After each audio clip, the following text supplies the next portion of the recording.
Okay, so Deontay Wilder fires Mark Breland. And this should come as a surprise to nobody. If anything, it's a sign that his camp don't have the good sense that they're supposed to have. You know? Because the truth of the matter is, the firing of Mark Breland is something Deontay wanted to do for quite some time now. It's not nothing that just popped up with the whole Tyson Fury thing, you know? Because in case you guys didn't know, and you can hear this, if you go listen to Leon Muhammad interviews on Laugh First or something like that, he'll tell you all the time that there's no reason to fire anybody that you don't listen to. Okay? Deontay Wilder naturally didn't listen to Mark Breland. Mark Breland is somebody who was kept on the team because Deontay Wilder was advised to. You know what I'm saying? Mark Breland was somebody that was kept on the team by Shelly Finkel. It's not somebody that Deontay Wilder actually wanted to be there.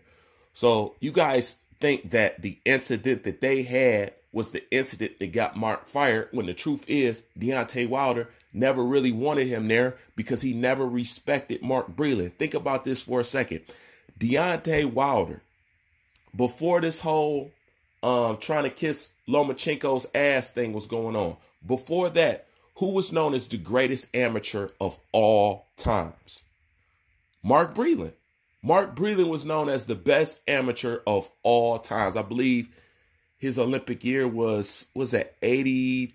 It was either 83 or 84 or 85. I can't quite remember right now. You know, I just got up. But he's known as the best amateur that ever laced up a pair of gloves. This is before the whole Lomachenko, you know what I'm saying? And if you ask me, he still is, but that's another story for another day, you know? But it was Mark Breland, Olympic gold medalist. Think about this, and you don't listen to him. Every time you guys have watched the Boxing Boys, right? How many times have you seen Mark Breland training with Deontay Wilder? Never. You always see JD's silly ass. That's the person that you always see. You never see Mark Breland. He doesn't train with him. He doesn't listen to him. As a matter of fact, didn't in the first, I believe, Tyson versus Wilder match, didn't Mark Breland walk out on Deontay Wilder because he wasn't listening to him? I know you guys remember that. He doesn't listen to Mark Breland because he doesn't respect Mark Breland. And often I have wondered why you wouldn't listen to somebody on your team who is Olympic gold medalist. I don't know why you won't listen to him.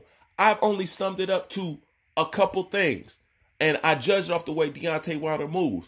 He's obviously jealous of Mark Breland because he's an Olympic gold medalist, and Deontay Wilder is an Olympic bronze medalist.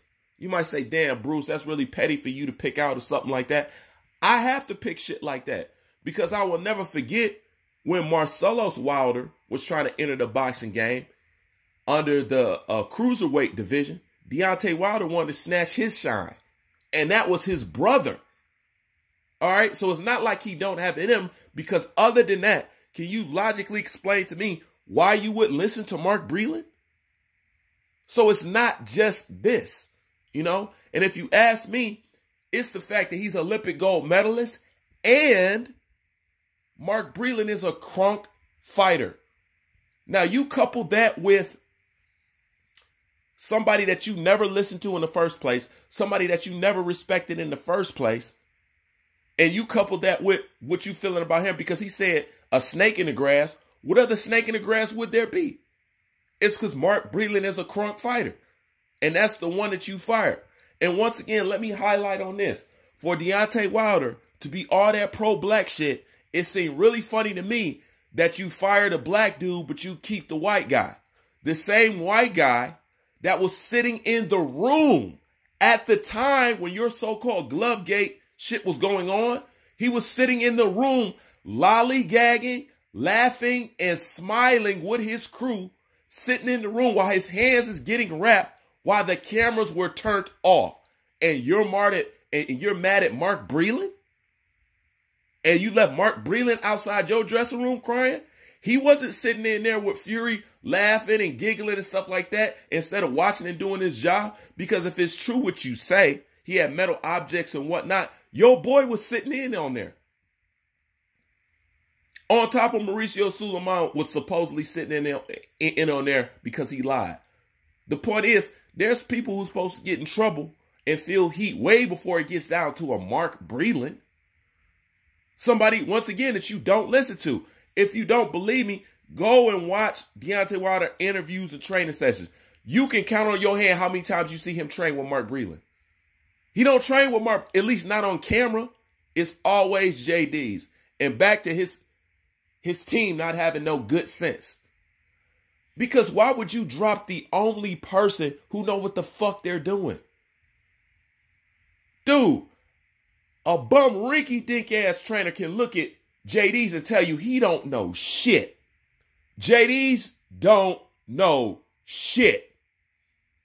He don't know shit. That's why he don't work with nobody else. This dude don't know shit.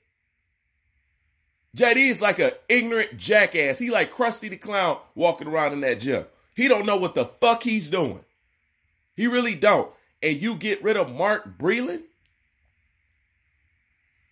Once again, that doesn't make no sense. And then you so-called hire Malik Scott. Let me tell you what that's about. Once again, Mark Breland was somebody that Deontay Wilder was told to keep on the team. After that shit happened with the whole him stopping the fight, because that's all this is about, Deontay Wilder is still mad that Mark Breland stopped the fight because it put him in a bitch category that he don't like. You know, but the reason why he get Malik Scott is because he said this to himself. If I'm just going to be paying somebody, you know what I'm saying, somebody who I don't listen to and who I don't use, but I still got to pay them anyway, I'm going to fire Mark Breland and hire Malik Scott. Now, if you think about it, why the fuck would you hire Malik Scott? Malik Scott can't teach you nothing. You beat Malik Scott.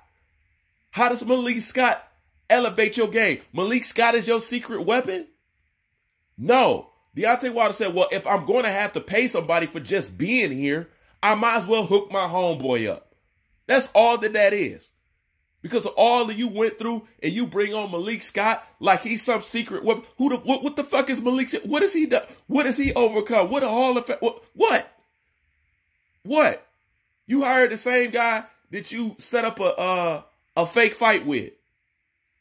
Come on now, man. The truth of the matter is he never liked Mark Breland. He's always been jealous of Mark Breland, and he's never listened to him. So it's no reason to fire somebody that you never listened to. You can continue not listen to him and kept him on the team. He's mad because Mark Breland stopped that fight because he did what was best for him. Deontay Wilder ultimately figured out it was best for me to be laying on the canvas than have somebody stop the fight because it makes the so-called baddest man on the planet look extremely weak, and now people know I'm fictitious. And since I can't shake that, I got to blame everything on Mark Breland for saving my life because I walked around in boxing ill-prepared and didn't want to train because truthfully, I didn't respect the fucking sport because it was just an ATM to me. It was nothing that I actually took fucking serious. So let me go ahead and blame it on Mark for saving my life for being inexperienced when I could have been training and going back to the basics and he would never have to step in and save my ass. That's what it is in a nutshell. Bruce Fade, I'm out.